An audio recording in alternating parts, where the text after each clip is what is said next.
뷰티라이프 김목사입니다. 출애굽기 13장입니다. 이 문단에서는 초태생 하나님의 것, 아직 완성되지 않은 이미 이루어진 것, 그리고 기억의 교육에 대해 묵상해 보시기 바랍니다. 2절에서 언급되는 초태생 규례 원칙은 이스라엘 자손 중에서 사람, 짐승 할 것 없이 태에서 처음 난 것은 모두 하나님의 것이기 때문에 하나님께 구별하여 바치라 명하십니다. 구약에서 하나님을 위해 특별히 구별된 것은 모두 거룩한 것입니다. 그렇기 때문에 하나님의 백성인 이스라엘과 하나님을 위해 제사를 드리는 제사장이 거룩한 것이죠. 초태생이 하나님 것으로 구별되었기 때문에 거룩한 것입니다. 3절로 10절은 무교절 규례인데요. 12장 규례를 반복 보충합니다. 반복하는 부분은 하나님께서 이스라엘을 이집트에서 구원하신 날을 기억하라는 것입니다.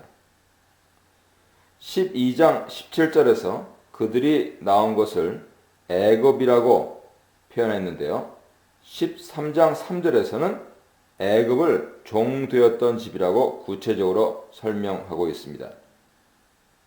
애굽에서 이스라엘이 당한 고통을 생생하게 전달하고 있는 것이죠. 이스라엘 자손은 이러한 고통에서 구원받은 것이 오직 여호와의 권능 때문이다 하는 사실을 기억해야 합니다. 기념하라 이렇게 번역되는데요. 기억하라 번역하면 더 좋습니다. 5절은 12장 규례는 나오지 않는 부분인데 가나안 땅에 들어가서 이 규례를 지키라 말씀합니다. 가나안 사람, 헷사람, 아모리 사람, 히위 사람, 여부스 사람이라고 가나안 땅의 사람을 묘사하는데 출애굽기 23장, 33장, 34장에는 브리스 사람이 포함되어 있습니다. 여기에만 브리스 사람이 빠져 있죠. 출애굽기 13장에 언급된 부족은 이후에 이스라엘 자손들이 정복해야 할 자손들 명단이고요. 그들이 들어갈 예정인 땅은 빈 땅이 아닌 다른 민족들이 터를 잡고 사는 곳이다 하는 사실을 반증하고 있죠. 젖과 꿀이 흐르는 땅이라고 부연 설명하는 것은 그 땅을 차지하기 위해 전쟁을 해야 하는데 전쟁을 할 만한 충분한 가치가 있다 하는 풍요로운 땅이라고 하는 약속을 말씀을 해줍니다. 무교절 규례가 주어진 것은 출애굽하고 광야에서 하나님과 언약을 맺은 후에 곧바로 가나안으로 들어가려는 상황에서입니다. 출애굽 1세대가 바로 가나안으로 들어가서 정착한 후에 새로 태어난 자손들에게 하나님께서 이집트에서 자신들을 구원하셨다는 사실을 알려주기 위해서 유월절과 무교절을 지키라 하신 것이죠. 하지만 1세대들이 범죄를 하는 바람에 가나안 정착은 40년 뒤로 늦춰지고 무교절 준수도 상당히 늦어지게 되었습니다. 6, 7절은 12장과 동일한 부분인데요. 여기서는 수동태 문장을 사용해서 무교병을 먹어야 한다는 점, 유교병과 누룩은 꺼내지도 말라는 사실을 강조하고 있습니다. 8절로 10절은 무교절에 대해 자녀들에게 잘 설명하라 하시고 이스라엘 자손들도 이것을 잊지 않기 위해서 눈에 잘 보이는 손 그리고 미간에 표식을 두고 늘 여호와의 율법을 암송하라 명하십니다. 현대 유대인들도 그 이마에 까만 박스 같은 것 그리고 손에 줄을 매고 있는 것 사진을 통해 보셨을 것입니다. 이스라엘을 구원하신 하나님께서는 이제 이스라엘 하나님으로서 자신의 백성들에게 하나님 말씀을 순종할 것을 요구하시는데 바로 무엇보다도 하나님의 구원 역사를 잊지 말고 반드시 기억하라는 내용입니다. 이것이 하나님 신앙의 첫걸음이고 토대입니다. 2절에서 원칙이 언급된 초태생 규례를 더 자세하게 설명하는데요. 이 규례도 가나안 땅에서 지킬 것입니다. 그 땅을 하나님 주신다 하는 사실을 암시하고 있죠. 출애굽이 목적이 아니고요. 출애굽해서 조상들에게 약속하신 가나안 땅을 이스라엘 자손에게 주는 것, 그것이 하나님의 최종 목표입니다. 12, 13절은 초태생길의 세부 조항들로서 12절 상반절은 2절과 동일하게 태에서 처음 난 것은 사람, 짐승 모두 여호와께 바치라 합니다. 수컷은 여호와의 것이니라 하는 표현은 까다로운데요. 이전까지는 처음 난 것에 대해 아무 구분 없이 표현했는데 여기서 수컷들만 여호와 것이라는 조항이 들어갑니다. 초태생 중에서 수컷만 여호와의 것으로 받으시겠다. 범위를 좁힌 것으로 해석하는 것이 좋겠습니다. 13절은 초태생 규례에서 예외적으로 죽이지 않고 대속하는 가축, 사람에 대한 규례를 말하고 있습니다. 처음 태어난 순낙이 새끼 경우 양으로 대속하고 대속하지 않으려면 목을 꺾어 죽이라 하십니다. 나귀처럼 제물로 바칠 수 없는 가축을 대신 양으로 대속하라는 원칙을 제시하시고 있는 것이죠. 하지만 양으로 대속하는 것이 여의치 않을 때는 그냥 죽여야 하는 것이 원칙입니다. 사람의 경우 장자는 대속할 수 있습니다. 가격은 언급되고 있지 않지만 민수기 18장 16절에 따르면 은 5세겔이죠. 노동자 1년 수입이 은 13겔이니까 은 5세겔은 6개월치 노임에 해당하는 상당히 비싼 값입니다. 대속이 비싸다 하는 사실을 우리에게 알려주셔서 우리를 대속하신 예수 그리스도의 피값은 값을 매길 수 없을 만큼 priceless, 값지다 하는 사실을 다시 한번 기억하게 해주십니다. 14절, 15절은 장래 아이들을 교육하는 문답식 교육으로 구성되어 있습니다. 모세는 후손들의 질문과 대답 형식을 통해서 초태생 규례의 의의를 설명합니다. 이 규례는 하나님께서 이집트에 행하신 장자와 초태생의 죽음을 기념하기 위한 제도로 이스라엘 자손들은 이 일을 기념하기 위해 처음 태어난 수컷 짐승들을 하나님께 제사로 드리고 장자를 대속해야 합니다. 16절은 9절을 후렴구처럼 반복하고 있죠. 규례를 지키는 것이 자신들을 이집트에서 구원하신 여호와를 자신의 하나님으로 인정하는 것입니다.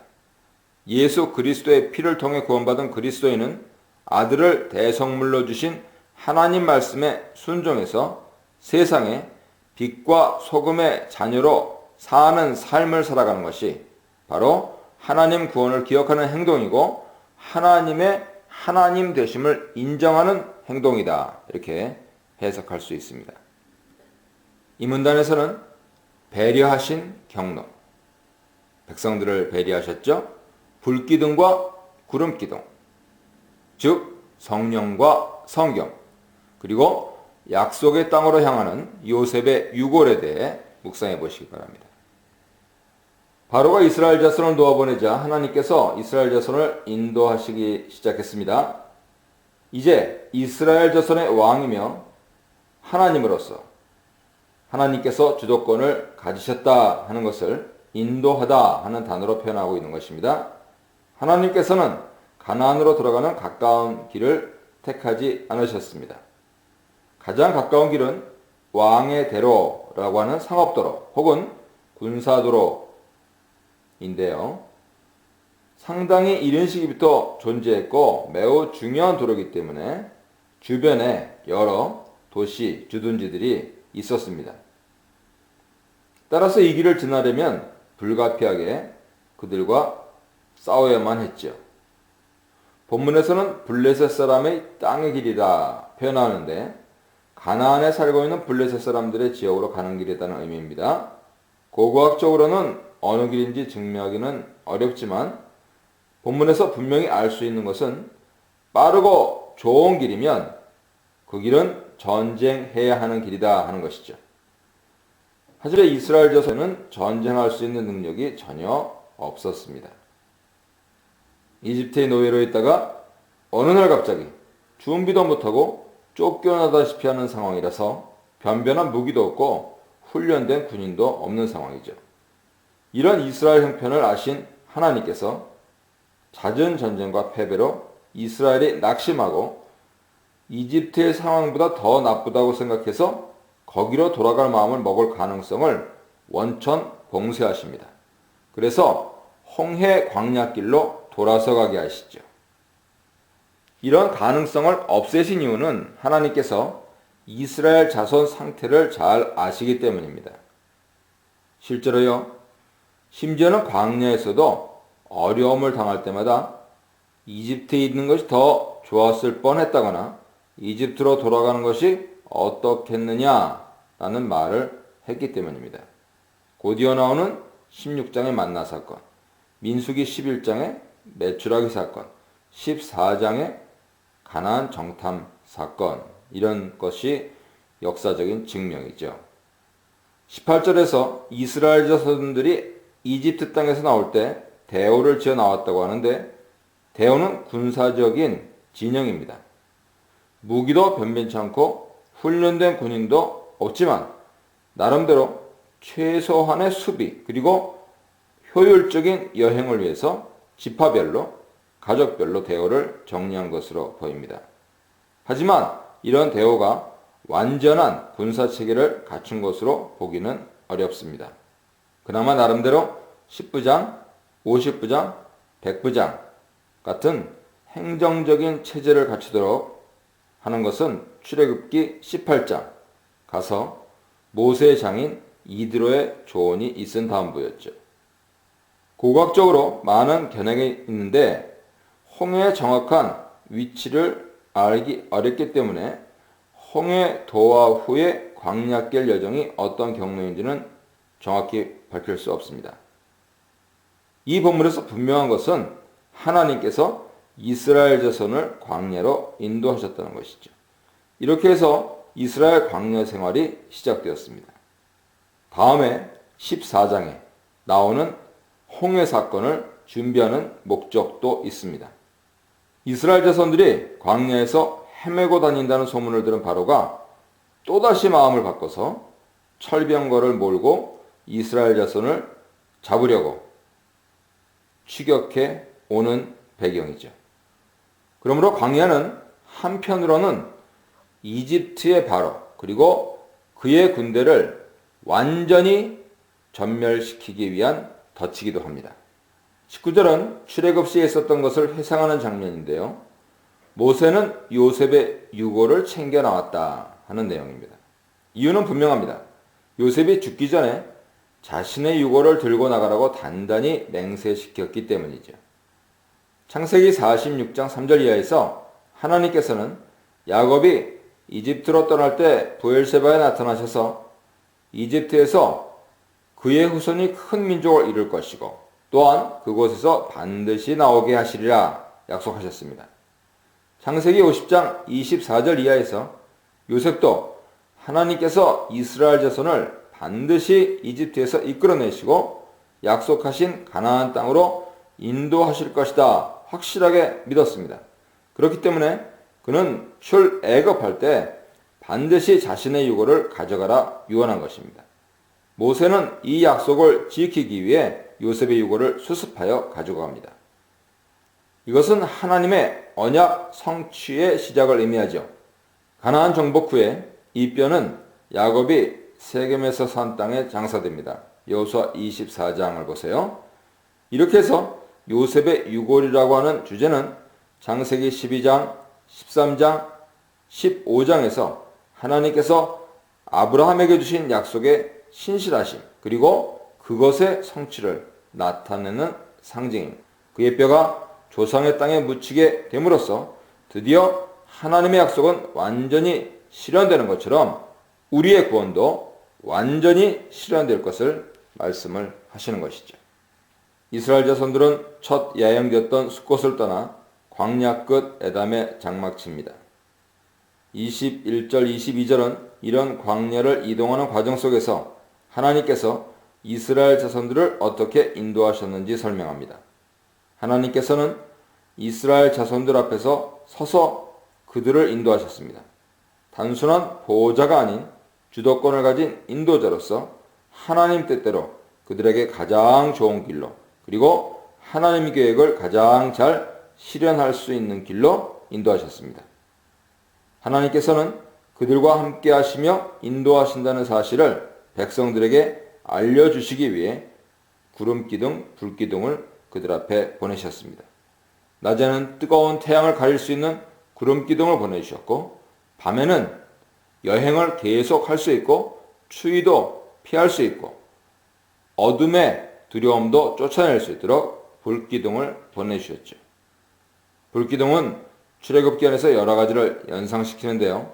첫째는 하나님께서 모세에게 나타나신 모습, 즉 떨기나무에서 타오르고 있던 불. 그래서 모세에게 나타나신 모습으로 백성들에게 나타나신 것입니다. 둘째는 어둠 재앙 가운데, 흑암 재앙 가운데 이스라엘에만 빛이 있었던 것처럼 사방이 어둠에 쌓여서 두려움이 가득한 밤의 광야를 환히 밝혀주셔서 두려움을 몰아내주신 것입니다. 광야의 밤은 무서운 존재나 악한 존재들이 활약하면서 인간을 공격한다고 생각하던 연약한 백성들에게 불을 환하게 비춰주심으로써 하나님께서 당신의 백성을 보호하신다는 사실을 확실하게 알게 하신 것이죠. 이집트에서부터 그들을 구별하여 보호하신 것이 광야에서 계속되고 있는 것입니다. 이처럼 하나님께서는 당신의 백성을 어미달기, 병아리 품듯이 독수리가 자기 새끼를 내치고 업어서 날아 올라가듯이 그렇게 애지중지 보호하시고 인도하시는 것이죠. 출애굽기 19장 신명기를 참조하십시오. 22절에서 이런 하나님 임재가 이스라엘 앞에서 떠나지 않았다고 말함으로써 하나님의 보호하심이 광야 시절 동안 계속되었다는 사실을 말해줍니다. 하나님께서는 광야 시절뿐만 아니고 한시도 이스라엘을 떠나신 적이 없습니다. 이집트에 있을 때도, 광야 시대에도, 가나안 시대에도, 바벨론 포로 시대에도, 그리고 포로 후 귀환 시대에도 하나님은 늘 당신의 백성과 함께 계셨습니다. 이스라엘이 범죄함으로 하나님을 떠났고 죄로 인해 눈이 어두워져 하나님을 보지 못하였을 뿐이죠. 현재도 하나님께서는 늘 자신의 자녀인 우리들과 함께 하십니다. 낮에는 구름기둥으로, 밤에는 불기둥으로 인도하시고 당신의 자녀를 위해, 그리고 하나님 계획을 위해 우리를 인도하십니다. 우리가 이 사실을 자꾸 잊어버리고 하나님을 보지 못하기 때문에 낭망하고 원망하게 되는 것이죠. 오늘 출애굽기 본문은 우리에게 하나님은 늘 함께 하신다 하는 그 사실을 분명히 전해주면서 그것을 믿는 자만이 하나님의 인도하심을 목도하게 되는